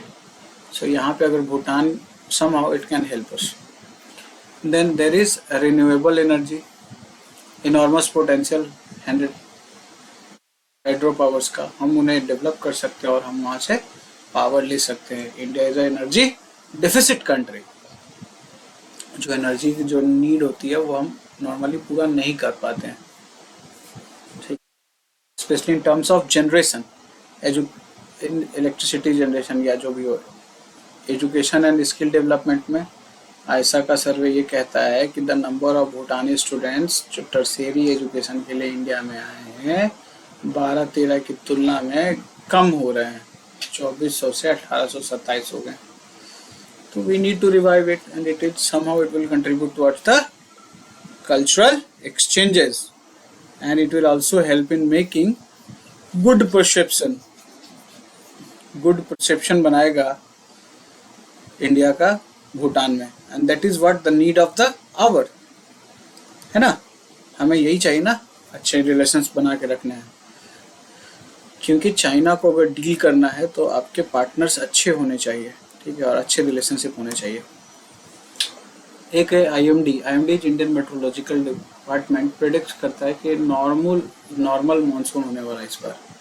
अनलिनो इफेक्ट्स हो सकता है but again we will be normal and it is 96%. इन्होंने कहा कि LPA लॉन्ग पीरियड का जो एवरेज है, जो लॉन्ग पीरियड 20-30 साल में जो बारिश का हमने बनाया कि इतनी बारिश होती है, उस एवरेज का 96% बारिश होने वाला है.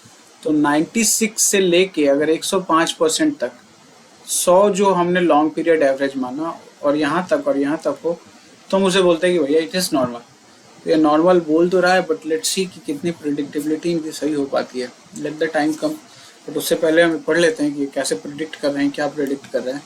सो IMD predicts a normal, below normal, above normal monsoon in relation to the long period average. ये क्या है?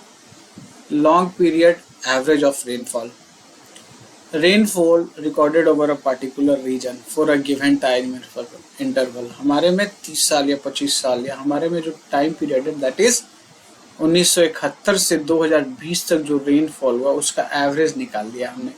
उस एवरेज को बोला कि इट इज 100%. ठीक है, अब ये क्या बोला है कि IMD prediction of now based on the LP of and received 87 centimetre की. अच्छा पॉइंट है, 87 centimetre of rain for the entire country on average. हालांकि वो अलग अलग जगह पे अलग अलग एवरेज रेनफॉल होगा, ठीक है, but country wide it is considered 87 centimetre. ठीक है, इसको याद रखेंगे. 87 सेंटीमीटर एंड 1971 to 2020 पीरियड. उसमें बोला कुछ डिफाइन करते हैं, तो बोला नॉर्मल और नियर नॉर्मल अगर 96 to 104 रहा, अभी वही बोला है कि 96% रहेगा. 87 सेंटीमीटर रेनफॉल होना चाहिए था, बट अगर इसका 96% या फिर अगर 104% होता है तो that is considered normal. Below normal क्या होगा? 90 से 96 हो जाता है, 90 to 96 इस ब्रैकेट में आ जाते हैं तो इसको बोला जाएगा कि it is below normal. Above normal क्या होगा? 104 से 110 के बीच में अगर होता है तो इसको हम कंसीडर करेंगे कि it is above normal. Deficient 90 से भी नीचे चला जाता है ऑफ लॉन्ग पीरियड एवरेज का तो इट विल बी डिफिशिएंट.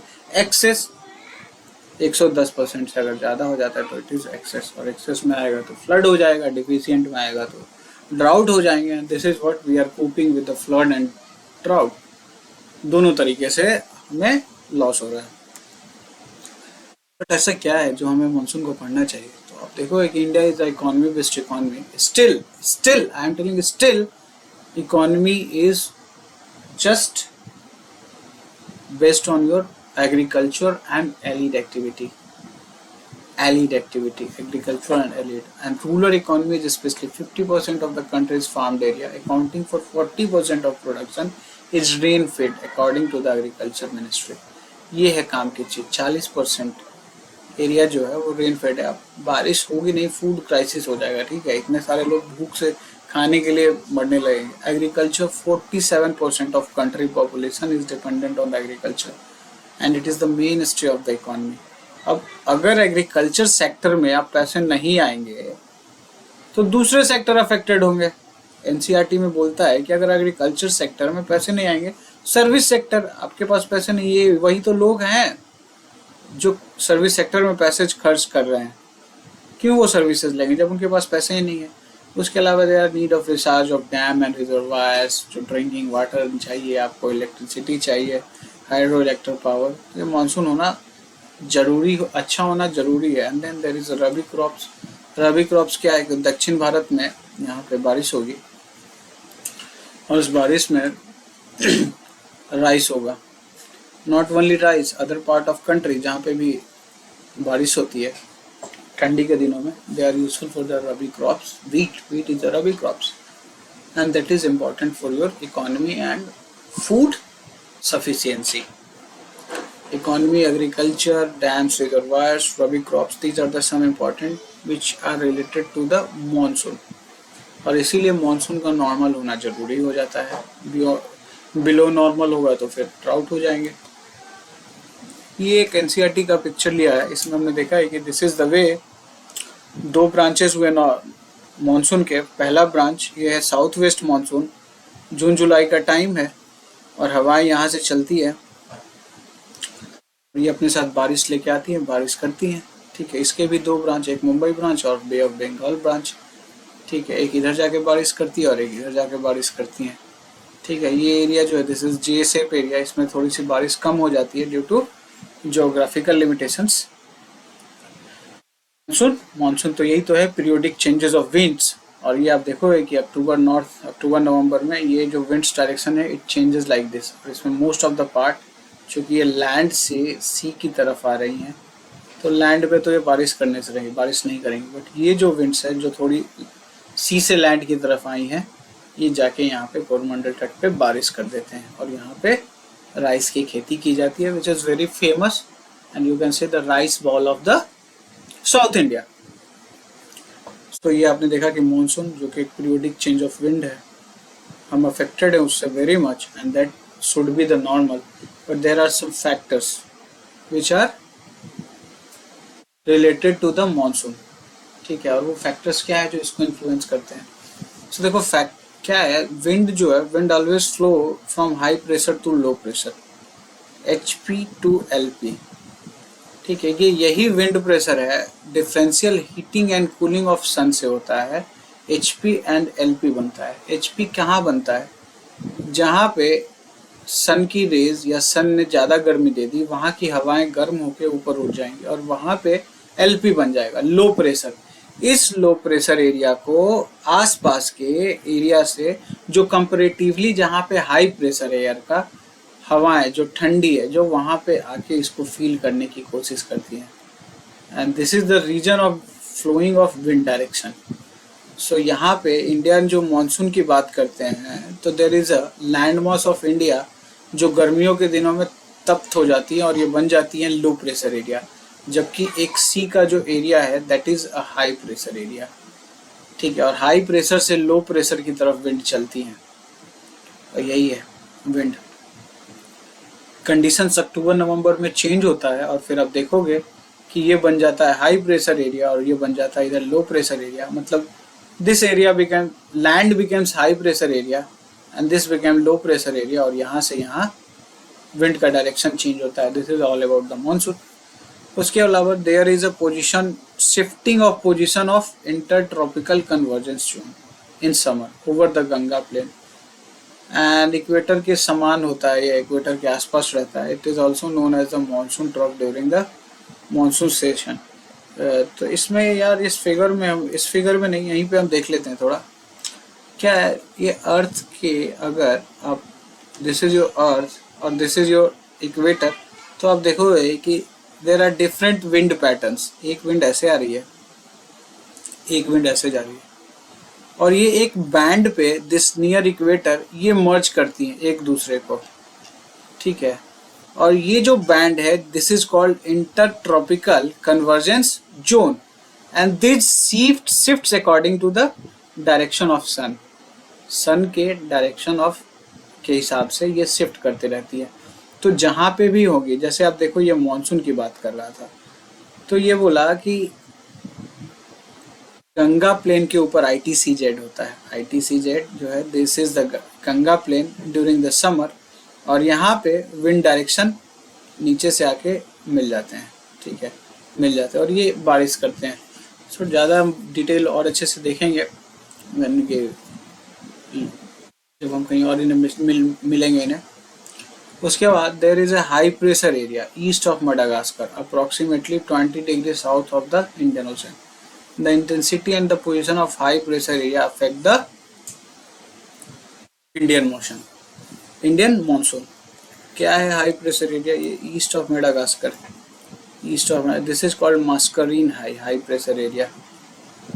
इसको हम डील करेंगे अभी जस्ट और अच्छे से। तिब्बतियन प्लेट्यू जो है इंटेंसली हीट हो जाता है समर, चूंकि बहुत बड़ा प्लेट्यू है, and this result in a low pressure area. हमने बताया था कि सन वहाँ का एयर गर्म होगा और गर्म के ऊपर चला जाएगा और वहाँ पे लो प्रेशर बन जाएगा। उसके अलावा there is a westerly jet stream. ये सब जो टॉपिक्स है लूसेंट्स में कभी हमने कवर किया होगा या आपने पढ़ा होगा। It is in the north of Himalaya and the presence of tropical east easterly over the Indian peninsula during summer. अब क्या है, ये देखो दिस, अगर इंडिया के मैप को देखें आप नीचे के एरिया में, तो यहाँ पे गर्मियों के दिनों में ईस्टर्ली ट्रॉपिकल जेट स्ट्रीम चलते हैं। जेट स्ट्रीम क्या है? जेट स्ट्रीम जो है ट्रोपोपाउस के एरिया में चलने वाला एक विंड है, and that wind has their own direction, not very much affected to the pressure, और ये अपने साथ वेदर डिस्टर्बेंसेस लेके आते हैं।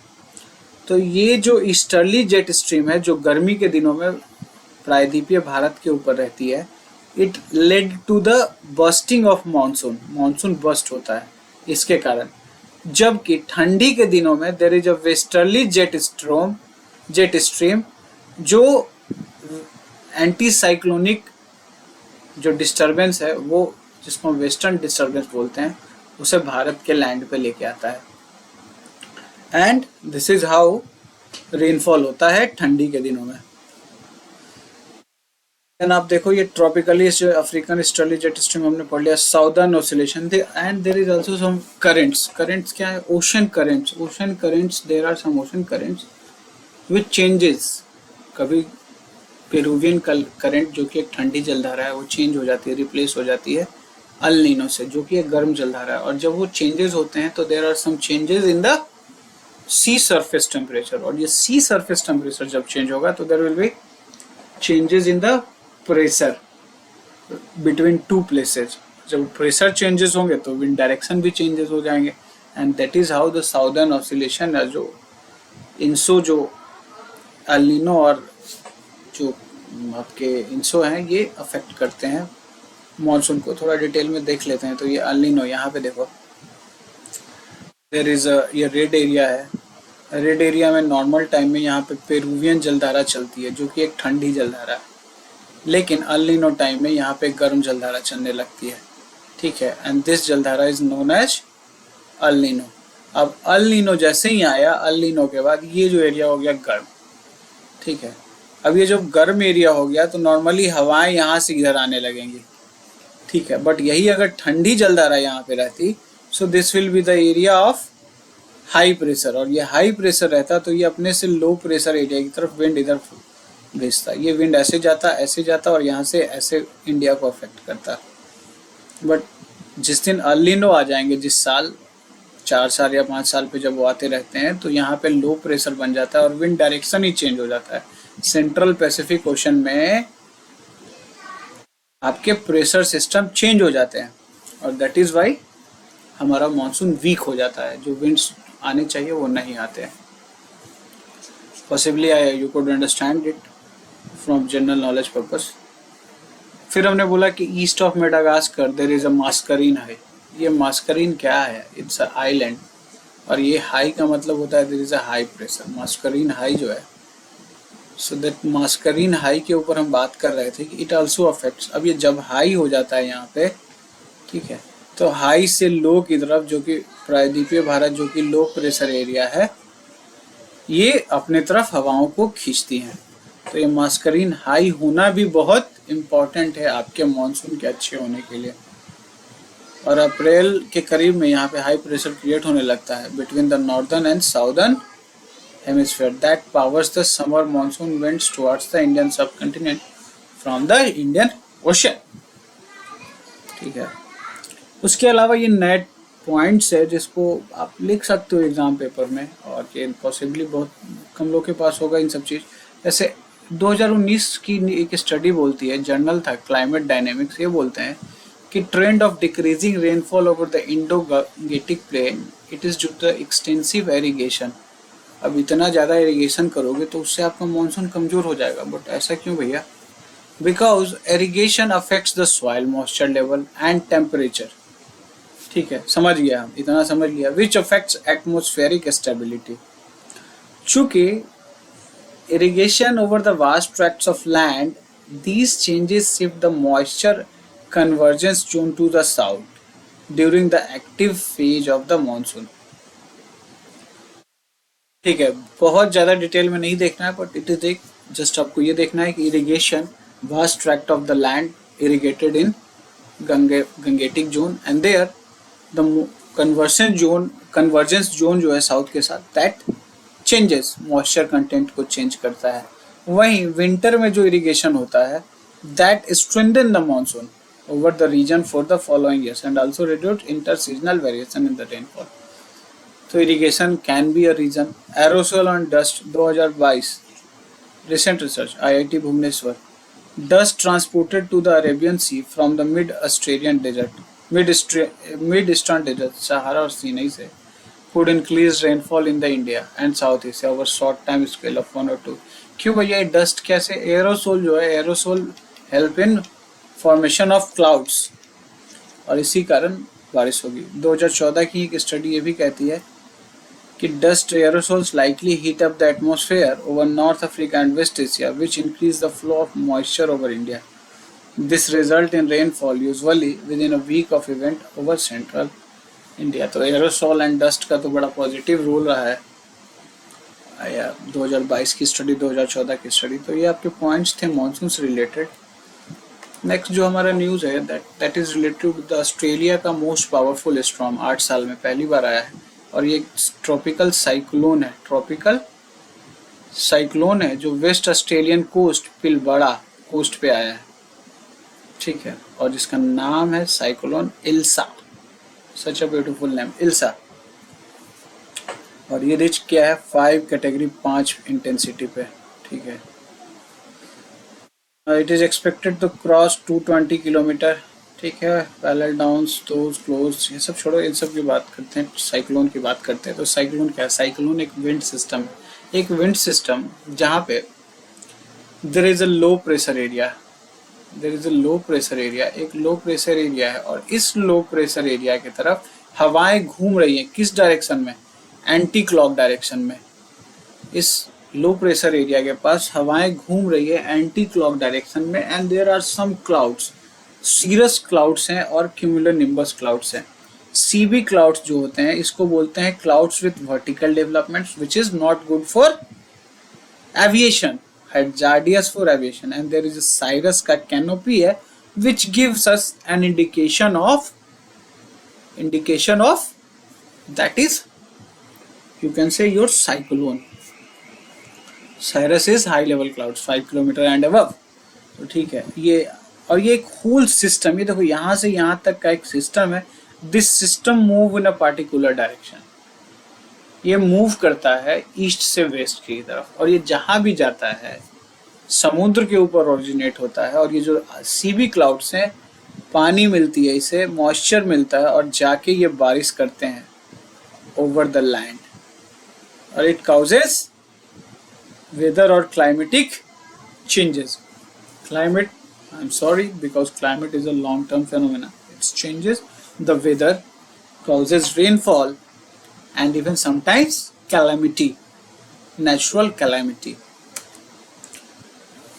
वही कहानी ये बोलेगा centre of low pressure surrounded by closed isobars. Isobars क्या होते हैं? Isobars are the lines on the surface of map of earth जो दिखाता है प्रेशर को 1013 1020। ये जरूरी नहीं लाइन हो, ऐसे ऐसे घूमते हुए भी होते हैं। ठीक है, अलग अलग प्रेशर सिस्टम होता है। इसमें कहा winds moves anticlockwise in northern hemisphere and clockwise in southern hemisphere. So हमने भी बात किया था कि देयर इज अ विंड का मूवमेंट हमने बोला कि clockwise around a low pressure area. ठीक है, एंटी क्लॉकवाइज। ठीक है, but it is the story of northern hemisphere. दक्षिणी गोलार्ध में आप जाओगे इक्वेटर और नीचे दक्षिणी गोलार्ध में आप जाओगे तो इट विल घूम लाइक दिस, ठीक है। Clockwise anti clockwise based on the location. अब लोकेशन के हिसाब से इनको दो भागों में बांट दिया, ट्रॉपिकल और एक्स्ट्रा ट्रॉपिकल। ट्रॉपिकल साइक्लोन जो होते हैं वो वायलेंट स्टॉर्म्स होते हैं। वायलेंट स्टॉर्म्स कहाँ पे ओरिजिनेट कर रहे हैं? ओरिजिनेट कर रहे हैं भैया ये आपके ओशंस, और कहाँ पे? ट्रॉपिकल एरिया में, equator, and this is your tropical area. Move over to the coastal area, bring large scale destructions। ये वो वायलेंट विंड्स होते हैं, हेवी रेनफॉल होता है। अलग अलग नाम दे दिया इसको। इंडियन ओशन में इसको हमने साइक्लोन बोल दिया, हरिकेन अटलांटिक ओशन में बोल दिया, पश्चिमी पैसिफिक ओशन में हमने टाइफून बोल दिया, साउथ चाइना सी में भी इसको हम टाइफून ही बोलते हैं, जबकि वेस्टर्न ऑस्ट्रेलिया के आसपास हम इसको विली विली बोलते हैं। But there are some conditions. ऐसा साइक्लोन डेवलप होने के लिए एक कंडीशंस होने चाहिए, और जो एनसीईआरटी की बुक्स लिखता है there is not very much to deal with it. Large sea surface, temperature higher than 27 degree Celsius. Bay of Bengal और इंडियन ओशन में आप देखोगे कि Indian Ocean is very prone to cyclone because due to its size. इसका size अच्छा है, ठीक है। There is a presence of Coriolis force. पता है ना, इक्वेटर का जो डोल्ड्रम का एरिया है वहाँ पे कोरलिसिस फोर्सेस नहीं होता है, और इसके लिए आपको कोरलिसिस फोर्सेस चाहिए। तो इसके ऊपर वाले एरिया में, ट्रॉपिकल एरिया के ऊपर जो है ये होगा। उसके अलावा there must be small variation in the vertical wind speeds. Vertical wind speeds में वेरिएशंस होने चाहिए। ये जस्ट फैक्ट से सब याद रख लो। एक pre existing weak low pressure area और लो लेवल साइक्लोनिक, वो तो होगा ही। साइक्लोन्स कब स्टार्ट होते हैं? नॉर्मली गर्मियों के दिन में, और गर्मियों के दिन में जो सी सरफेस टेम्परेचर 27 डिग्री सेल्सियस है, वहाँ पे लो लेवल एरिया बनेगा ही। वहाँ की हवाएं गर्म होकर ऊपर चली जाएंगी और वहाँ पे लो प्रेशर एरिया बन जाएगा। इसी की बात करें, there is also upper divergence above the sea level system. So ये फैक्ट्स हैं, इसको याद रख सकते हैं आप, अगर रख सके तो। फिर अब ट्रॉपिकल और एक्स्ट्रा ट्रॉपिकल, हमने ये देखा था कि there is a difference. Tropical area में बन रहे हैं ये सब फिगर्स अच्छे हैं रिविजन्स के लिए। ट्रॉपिकल एरिया, ये मिड लैटिट्यूड एरिया, ठीक है।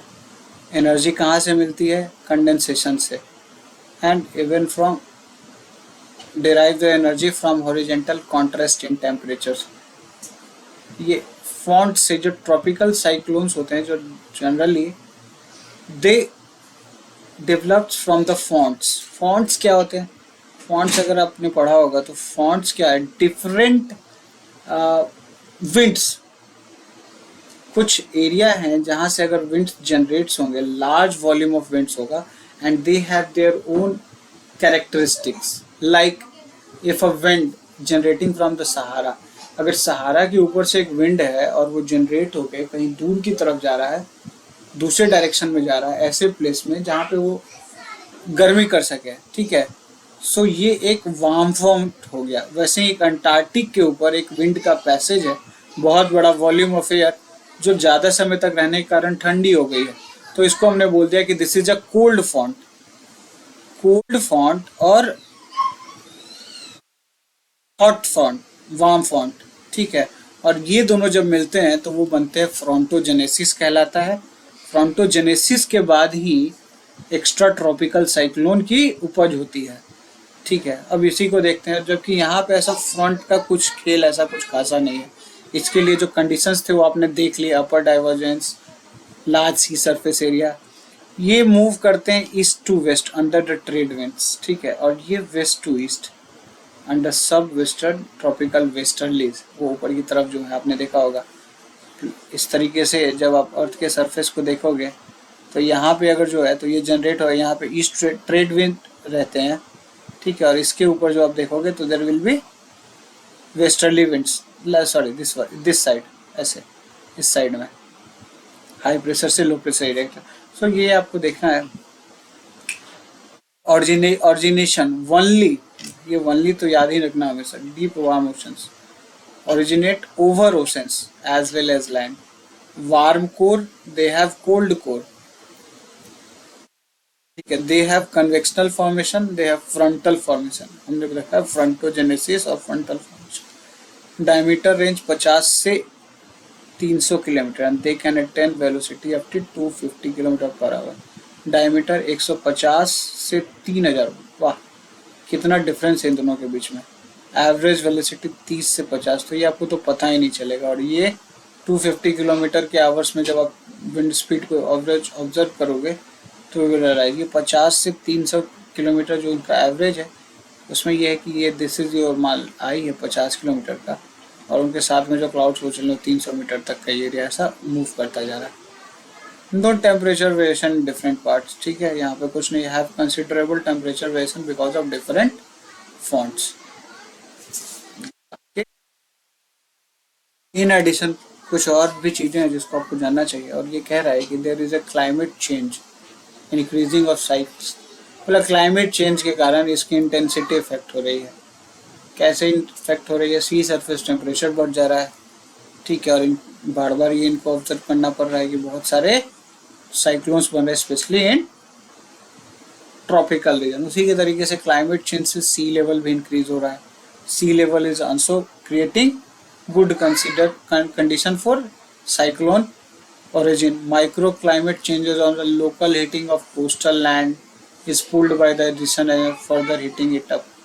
सब ये गर्मी तो कर रहे हैं, हमें तो 27 डिग्री सेल्सियस ही चाहिए, बट ये सब जो आसपास का एरिया जब गर्म होगा तो ये एरिया भी गर्म होगा।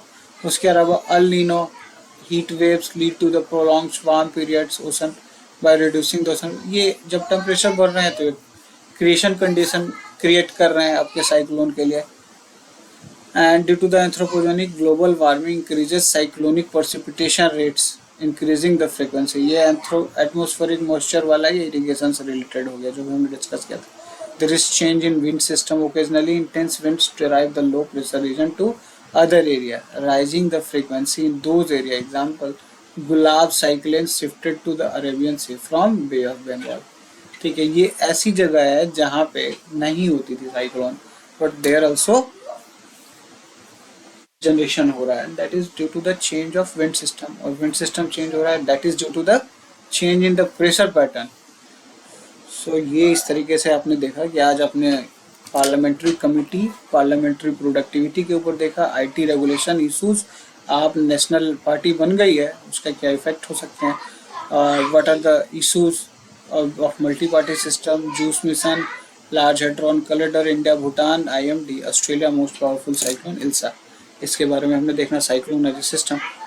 पॉसिबली हमने जल्दी कंप्लीट कर लिया इस वीडियो पे। दिस इज इम्पॉर्टेंट वीडियोज और important topics, headlines which you should have some idea, और के साथ शेयर करें, वीडियो को लाइक्स करें, कुछ गलतियाँ हो कमेंट्स में लिखें, I will improve it, changes. Channel के साथ बने रहे, सब्सक्राइब करते रहे,